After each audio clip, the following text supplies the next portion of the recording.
ये जो पहले मसाइल चल रहे थे ये नाकाफ़ी थे कि अब IMF को भी इन्होंने फ्री हैंड दे दिया कि वो भी टैक्स लगाएं और किसानों का खून निचोड़ें? जॉय सर देखें सर, बात ये है कि जहाँ तक खून निचोड़ने की बात है कि वो तो निचोड़ा जा रहा है और पूरा सिस्टम निचोड़ रहा है, तो ये कसर रह गई थी। अब बाकायदा तौर पर हम IMF के मकरूज़ हैं। अब सवाल ये नहीं है, सवाल ये है कर्ज़ लेना कोई मतलब अच्छी बात तो नहीं है, लेकिन जब ले लिया काम चलाने के लिए, कर्ज़ लेकर उसको इस्तेमाल कैसे किया है। आपका हर पाकिस्तानी पैदा होने वाला 3.5 लाख रुपए का मकरूज़ है, ठीक है। तो आप ऐसी हालत में, इन हालात में आप किन पुरतयश अंदाज से आपकी ब्यूरोक्रेसी और आपके लाइफस्टाइल, आपके सियासतदान, आपके कैबिनेट, आप सारा कैसे स्टाइल चल रहा है और आपकी मईशत को सिर्फ सहारा दे सकते है तो वो है कि एग्रीकल्चर डिपार्टमेंट। लेकिन ये किसान दुश्मनी की वजह क्या है? ज़रूरी मुल्क होने के बावजूद हम गंदों में एक्सपोर्ट कर रहे हैं और किसान नाराज हैं, उनको उनका मुआवजा नहीं मिल रहा। आपने बड़ा अच्छा सवाल किस चीज़ की सजा मिल रही है? देखें, आपने बड़ा अच्छा सवाल, बात है पॉलिसी की।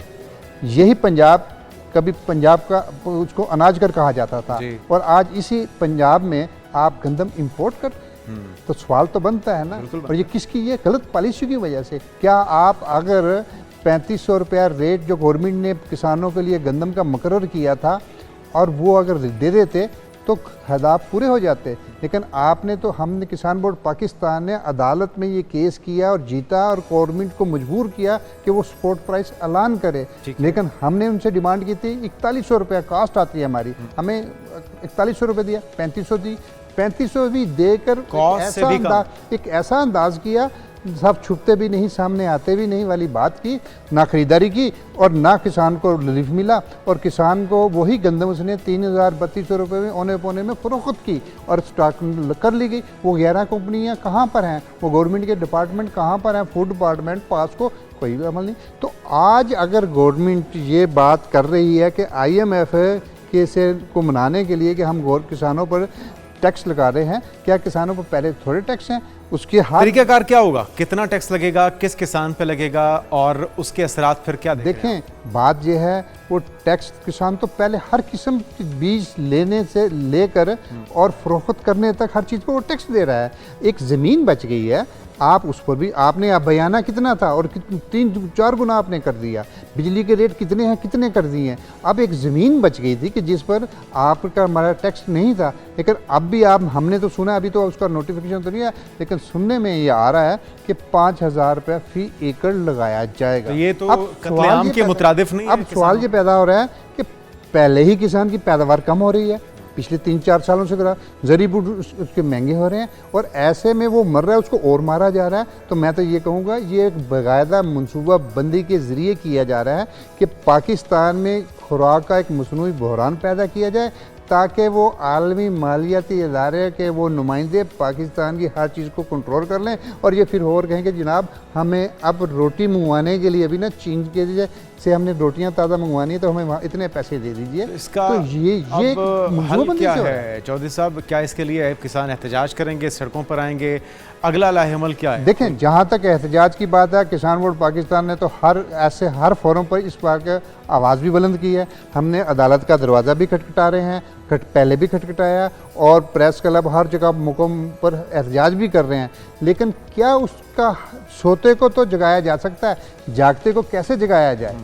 अब एहतजाज करना तो जमहूरी हक है, लेकिन जब कोई बात सुनने के लिए तैयार ही ना हो, मैं ना मानूँ कि रेट लगा रही हो, तो वहाँ पर आप क्या कर लेंगे? वहाँ पर तो फिर यही है, ये किसान फिर बदवाएँ देंगे इन पॉलिसी साजों को कि जिन्होंने एक मनसूबाबंदी से एक पाकिस्तान जो ज़री मुल्क है जहाँ खुराक 24 करोड़ अवाम को खुराक पैदा करने वाला किसान तबके को मफलूज कर दिया है। तो कोई मुश्तरका लाहेअमल आपने बनाया है वज़ीर आज़म को अप्रोच करने के लिए? वज़ारत ज़राअत व पैदावार यकीनी तौर पे इसकी ज़िम्मेदार है, ये जो पॉलिसी बन रही है, यही मेरे ख्याल में ये बांध के मशवरे दे रहे हैं IMF को कि खुलेआम आप फ्री हैंड दे दें IMF को कि वो जिस तरह का मर्जी सलूक करें। तो क्या वज़ीर आज़म को अप्रोच करने की, उन्हें कोई ख़त लिखने की, वज़ीर आला से अप्रोच करने की कोशिश? इस मामले में हमने खतूत भी लिख रहे हैं, हमने वफद भी भेज रहे हैं हम इस मामले में। लेकिन फिर वही बात है कि वो जो जिनसे हमने इस्तदा करनी है वो तो खुद गुलाम है, वो तो खुद कहते हैं हाँ हमें दो, हमें तो चाहिए।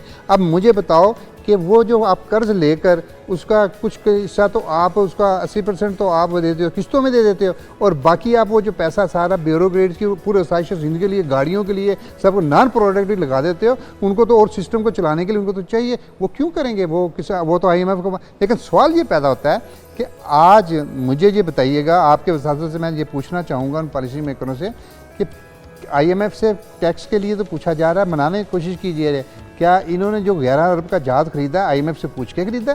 क्या IMF को मनाया था इन्होंने? क्या गवर्नमेंट का जो पार्लियामेंट में जो तनख्वाहें बढ़ाई गई हैं दूसरे लोगों की बढ़ाई गई? ये सारे सवाल वैलिड हैं, और अगर हम अपने पड़ोसी मुल्क की बात करते हैं वहाँ पे बहुत सी चीज़ें काबिल एतराज़ हैं। लेकिन अगर पंजाब की बात की जाए, वहाँ के वज़ीर आला की बात की जाए, वहाँ पे बिजली फ्री है, वहाँ पे इंसेंटिफाइज किया जा रहा है, सहूलियात दी जा रही हैं अपने किसानों को। हम भी एक ज़रिए मुल्क हैं, तो हमें भी अपने किसानों को सोचना होगा। अगर ये नाराज़ हुए या ये बदहाल हुए या इनके मसाइल अगर जो कि तू रहे, तो फिर यकीनी तौर पर ये हमारे रीढ़ की हड्डी जो ज़रात है, जो कमर की रीढ़ की हड्डी की हैसियत रखता है, वो डैमेज होगा और उससे हम सभी मुतासर होंगे। बहुत शुक्रिया, हमारे साथ मौजूद थे चौधरी साहब, जो कि नुमाइंदगी कर रहे थे किसानों की। आज के प्रोग्राम से इतना ही, आपसे मुलाकात होगी इंशाल्लाह मंडे को। अपना ख्याल रखिएगा।